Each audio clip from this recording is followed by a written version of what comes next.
দিদি দিদি দিদি মনে হয় তুমি এইভাবে আমাকে যেতে দিন, ছাড়ুন না আমাকে।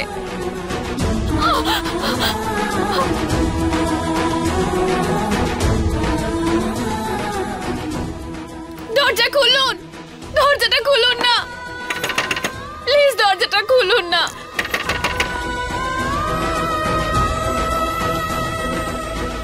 বাবা বাবা কাম অন বাবা, এটা ঠিক নয়। আমাদের বাড়ির বৌমা কি করে লক করে রাখতে পারো? এটা কিন্তু ঠিক করছো না, এটা একদম ঠিক করছো না। কোনটা ঠিক কোনটা ভুল তুমি আমাকে বলবে? ওই মেয়েটি ওই ঘর থেকে আর বাইরে বেরোবে না আমার অনুমতি ছাড়া। এমন কি ভুল করেছে যে তুমি ওকে লক করে রাখছো? এই বাড়ির বৌমা হওয়ার জায়গায় এই বাড়ির গোয়েন্দা হওয়ার চেষ্টা করছে, এটাই ওর ভুল। বাবা আর রাজেশ ওর বিয়ের নিয়ম কানুন নিয়ে ব্যস্ত ছিল, বাড়ির লুকিয়ে লুকিয়ে কথা শুনছে, রহস্য জানার চেষ্টা করছে, এটাই ওর সবচেয়ে বড় ভুল। ঠাকুমা তুমি প্লিজ কথা বলো। এরকম কি করে করতে পারে এরা? ও যদি ওর ফ্যামিলির সঙ্গে দেখা করতে চায়, এতে ভুলটা কোথায়?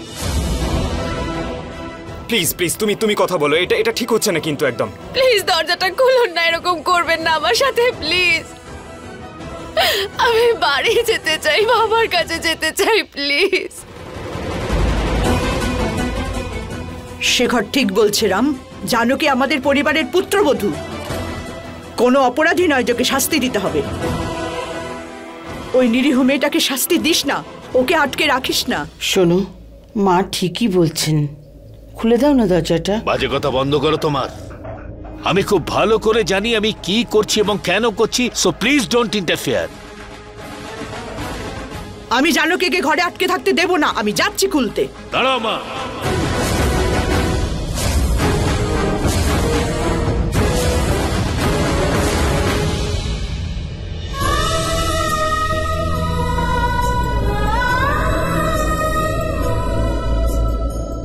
তোমরা সবাই চাও যে আমি দরজা খুলে দিই, ঠিক আছে, খুলে দিচ্ছি দরজা। দরজা খুলে দেওয়ার পর ফলটা কি হবে সেটা আগে জেনে নাও।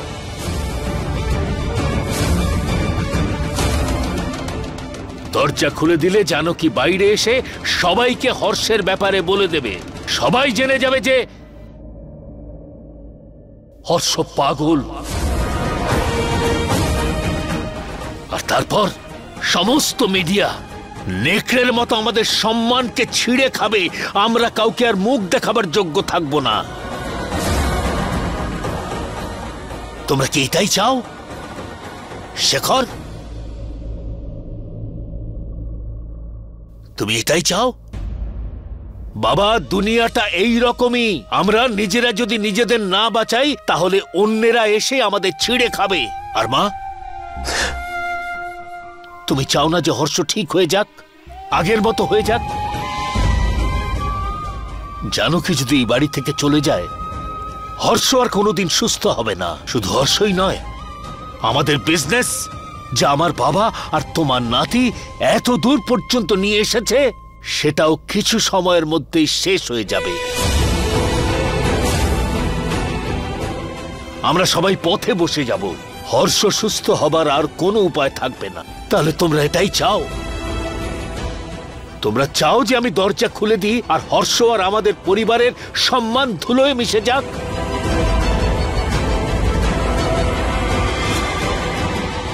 বন্দনা, খুলে দাও দরজা, খুলে দাও।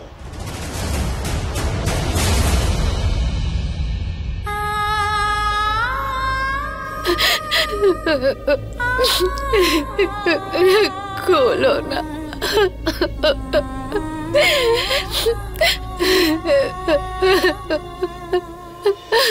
কেমন আছে জামাইবাবু? এসো। নিশা, সুখী হও। হ্যাঁ, আরে বেঁচে থাকো বাবা, এসো বসো। ভালো হয়েছে তুমি এসেছো, আমি তো ভাবছিলাম কে জানে কখন আসবে, খুব চিন্তা হচ্ছিল আমার। নিরাগমনের পুরো দিন কেটে গেল, তুমি ওকে নিতে এলে না কেন? একদিন এসেছে বলেই এত বিরক্ত হচ্ছে ওর জন্য?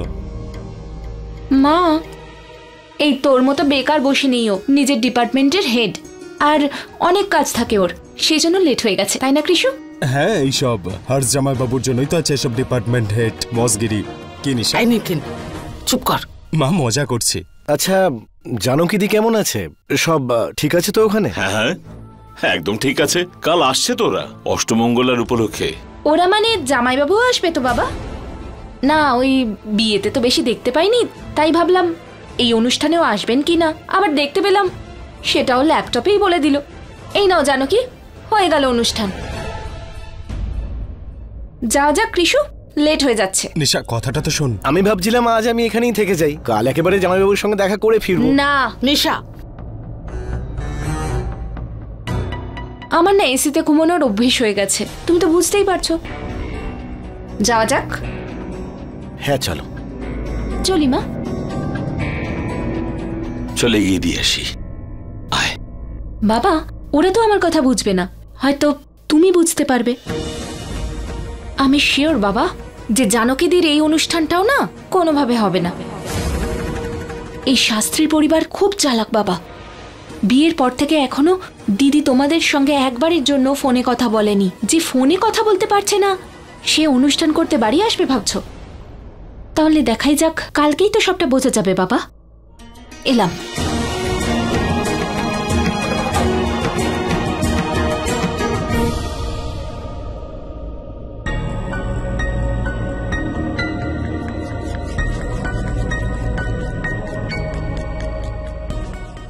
দিদা, হ্যাঁ বাবা।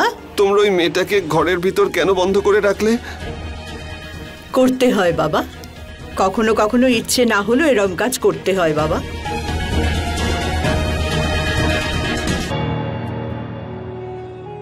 এখন ও যদি চলে যেত তোর দুঃখ হতো না?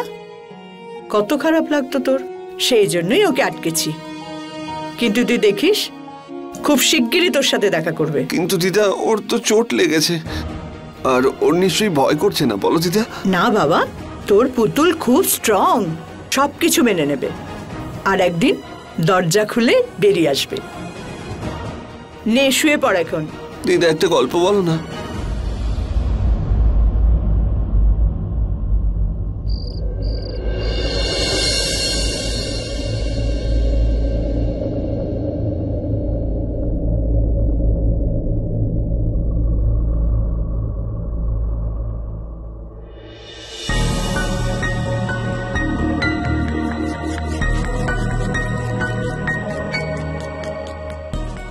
দিদা,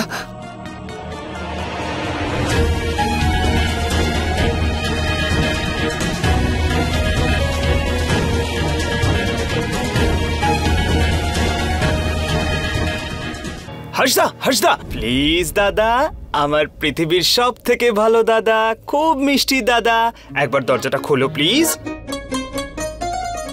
একটা আইডিয়া আছে আমার কাছে, দেখো দেখো, তুমি যদি দরজাটা খুলে দাও আমি তোমাকে কালকে ভিডিও গেম এনে দেবো, আর চারটে ডিফারেন্ট কালারের স্লাইম এনে দেবো তোমাকে। ও ভিডিও গেম আজই দে তাহলে।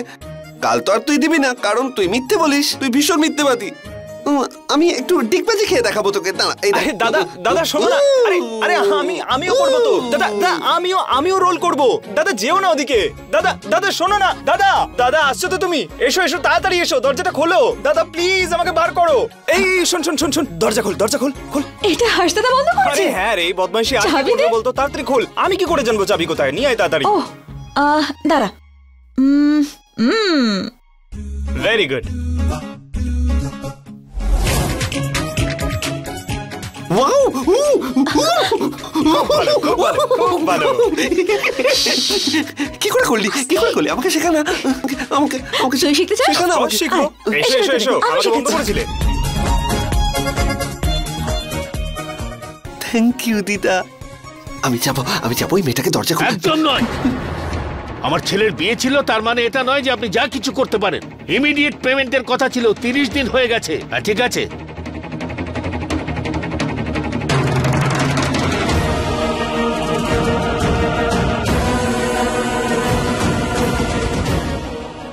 ও মাই গড, এবার বাবা যেন আমাকে না দেখতে পায়। শোনো, ভেতরে চলে এসো। আসছি।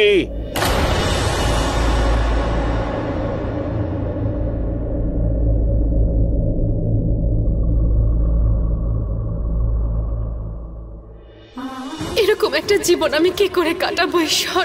আমি কি কোনোদিন এই বন্দি দশা থেকে মুক্ত হব? কোনো তো রাস্তা থাকবে এখান থেকে বাইরে বেরোনো। প্লিজ প্লিজ আমাকে পথ দেখাও।